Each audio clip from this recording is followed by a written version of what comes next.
تو آج کے اس ماحول میں جبکہ ہر طرف پریشانیاں ہیں، مصیبتیں ہی مصیبتیں ہیں، ضرورت اس بات کی ہے کہ میں اور آپ اپنے گناہوں سے توبہ کریں، اپنے آپ کو ٹھیک کریں۔ جب میں اور آپ اپنے آپ کو ٹھیک کریں گے تو پھر دیکھیں اللہ کی طرف سے اچھے فیصلے ہوں گے۔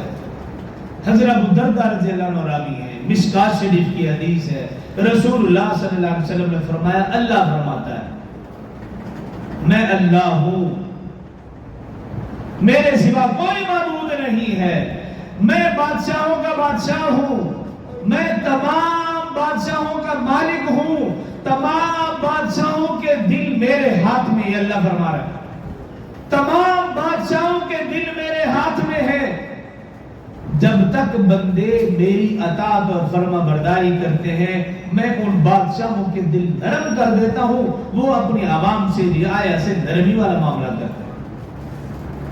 اور فرمایا کہ جب میرے بندے میری نافرمانی کرتے ہیں بادشاہوں کے دل میرے ہاتھ میں ان کے دل سخت کر دیتا ہوں، پھر وہ بادشاہ اپنی رعایا پر سختی والا معاملہ کرتے ہیں۔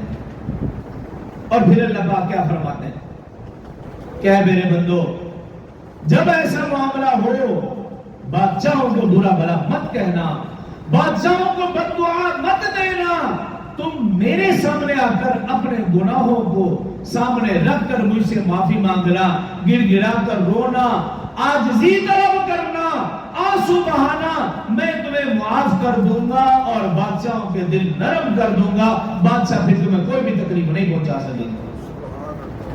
آج یہ حدیث ہمارے لیے مشعل راہ ہے کہ جو بھی صورتحال بنی ہوئی ہے یہ ہمارے گناہوں کا نتیجہ ہے، ہمارے اعمال کا نتیجہ ہے۔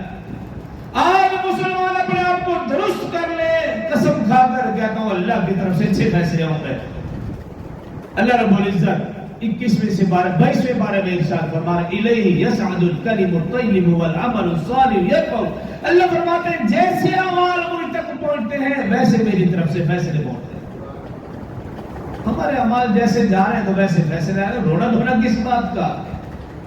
سیاستدانوں کو برا بھلا کہنے سے کچھ حاصل نہیں ہوگا سوائے یہ کہ ان کی نیکیوں میں اضافہ ہوگا۔ کیوں؟ میں اور آپ ان کی چغلیاں کر رہے ہیں، ان کا بھلا کر رہے ہیں، فائدہ کیا؟